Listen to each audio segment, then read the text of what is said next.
And hello, team. This is great. Welcome back. This time, stakeholder engagement. And who doesn't love a great quote, right? From Don Shula this time. If you don't stand for something, you'll fall for anything. Project managers, beware. Okay. So, if you don't know who Don Shula is, feel free to search him on your favorite search engine in your browser.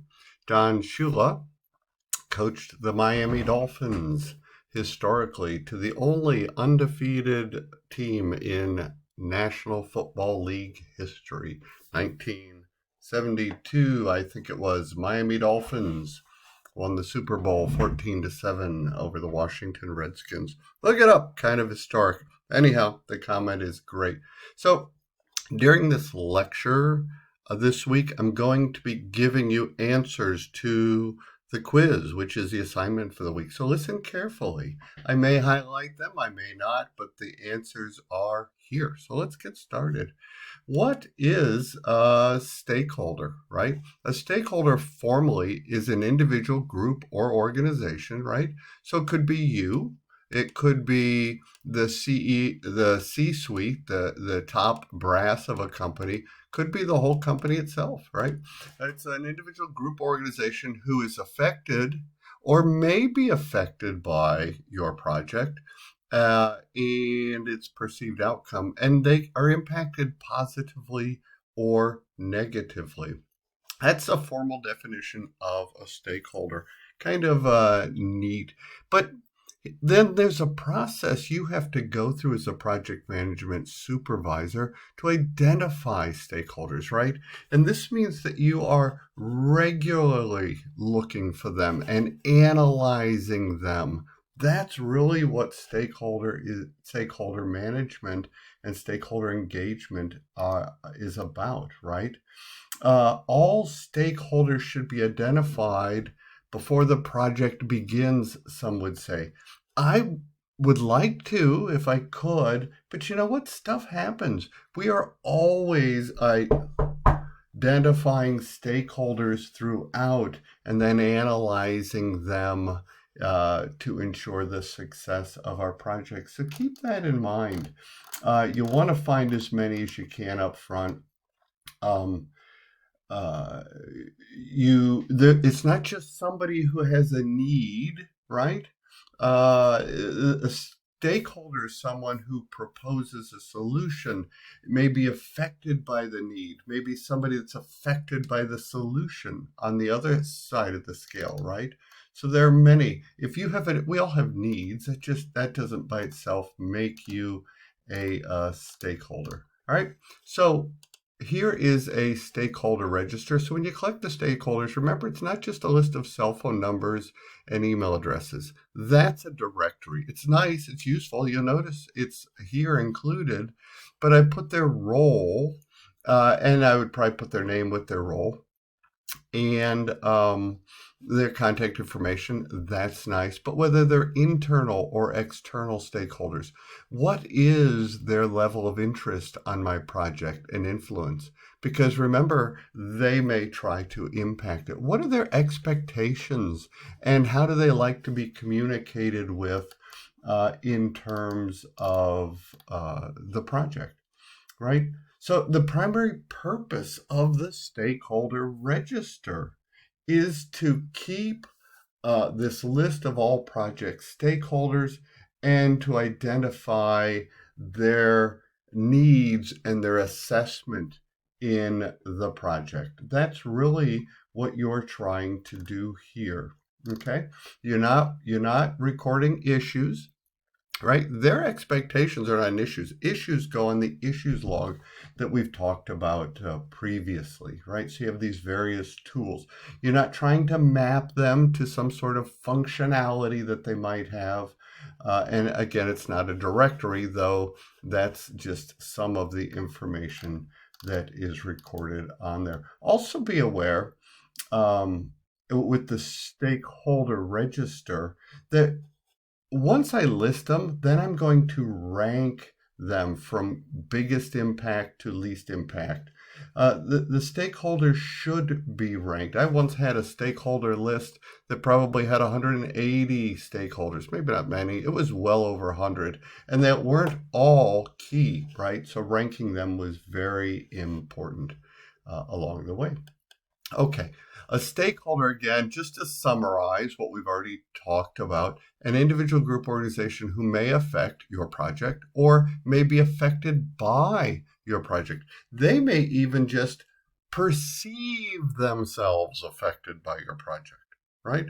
Or outcomes. So these become stakeholders. You want to keep an eye on them. What does a stakeholder give us? I mean, this is pure gold. Stakeholders are going to give us what success is on our project. It's the first question I ask any stakeholder. How do you see success? They're going to give us, they're going to give us our requirements, our quality standards, assumptions, constraints, risks. They're going to give us their needs, which you can see that we've recorded their expectations and needs. You could add to this. This was just a quick example I found online. Okay, but we get a lot from stakeholders. And so it's worth our effort to go out and find them. Okay.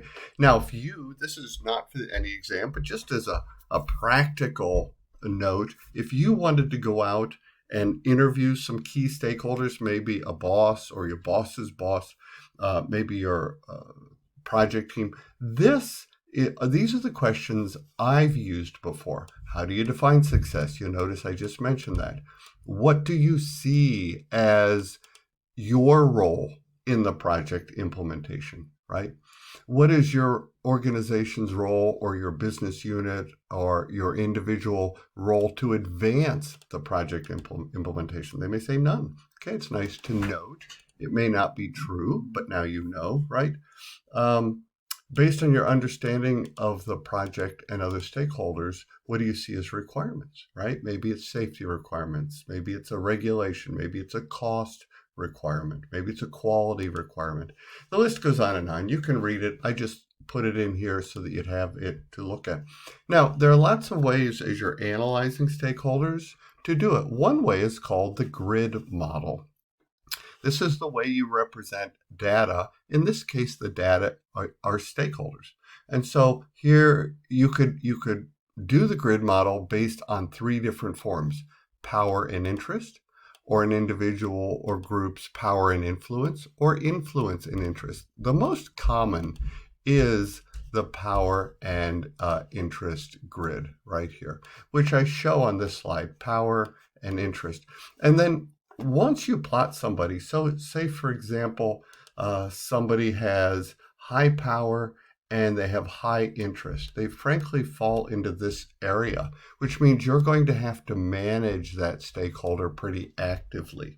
And you can see other categories like satisfy, monitor, or inform. So it's very useful to plot stakeholders because now you know how you should be managing them along the way, right? It gives you some information to maximize your project, okay? Okay, so that's the grid. The grid goes by other names. If I say power, you might consider authority as a synonym. If I say interest, you might consider concern as a synonym. So I'm just trying to give you other terms from a practical perspective at work. You could use this grid. Maybe your company doesn't like the term power, then just say authority, right? So these are the ways to do a grid, again, by other names. It's still the same grid. Now, another way to look at stakeholders is called the cube. The cube is very interesting, and it highlights attitude, power, and interest, which you see noted here on the slide. And so if somebody has a high attitude and a lot of power and a lot of interest, they may be somebody that falls in this category. I don't memorize these pictures or their names. Just know that a cube is based on somebody's interest, attitude, and power, and that they can take various forms. Okay. A final way to list or assess your stakeholders is called the salience model. And the salience model looks at power legitimacy, and urgency. And I've defined those in parentheses below it. You do not have to know all these names. Just know that in terms of power or legitimacy or urgency circles, if they all come together, it's called a Venn diagram, where these three come together. That definitely is a stakeholder you want to be aware of. Now, one of the other things we want to do in this process is we want to make sure that we understand stakeholder engagement, right? And so stakeholders are engaged. Stakeholders are either unaware, they're resistant to our project, they're neutral, they're supportive, or they are leading. And what is interesting to note is how stakeholders have a current level of engagement or desired. Remember, it's a lot of work to change stakeholders' minds. So notice this finance person, which their current engagement at the bottom of the blue portion of the slide, they were resistant. I don't need them to be supporting. What I need them to do is stop resisting. So I would engage them to the point where I get them to my desired place, which is neutral. I don't need to get everybody to leading. I would like my CEO, who just supported the project, to be in a leading role, so I will work on them. But my VP of Ops, who came up with the idea for this project, clearly is in a leading role. So that's how you can use an engagement matrix. And you'll want to update this regularly. Remember, unaware, resistant, leading, participating. Sometimes we throw terms around. You want to stick to these: unaware, resistant, neutral, supportive, or leading. Notice participating is not one of them, right? Kind of neat to note along the way.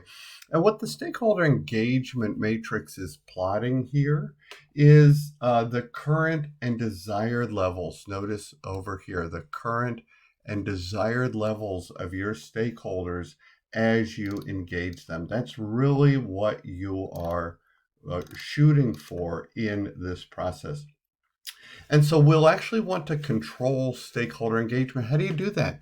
You give stakeholders information, right? Stakeholders don't want just a chat.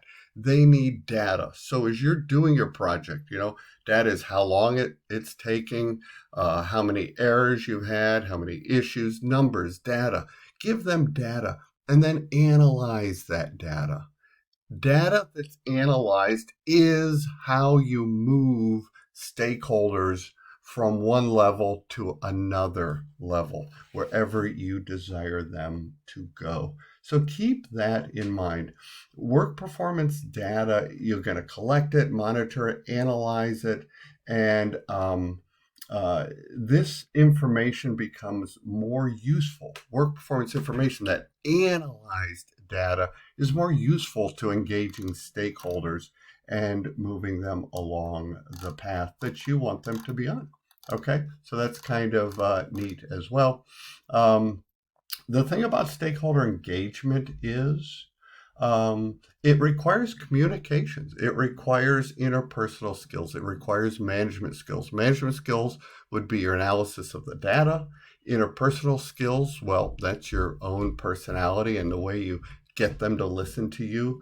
And communication methods, right? They want information that's analyzed. Okay, all very important things. There are lots of types of stakeholders. I just list some here. There's a project sponsor, and they'll have a role in your project. You can read that on your own. Your team itself are stakeholders on your project. Functional managers who own the resources, they are also important stakeholders. You might have a portfolio manager in your company. You might have a program manager above you who is managing several projects. You're one of the project managers, etc. There can be lots of them. The number one project manager stakeholder is you, right? You are the number one. You are ultimately responsible. You're the only one who can integrate all of these items. And so don't study the slide, but just know you are a stakeholder as well. I'm going to pause here and come back with an example of a stakeholder project I worked on in the Air Force.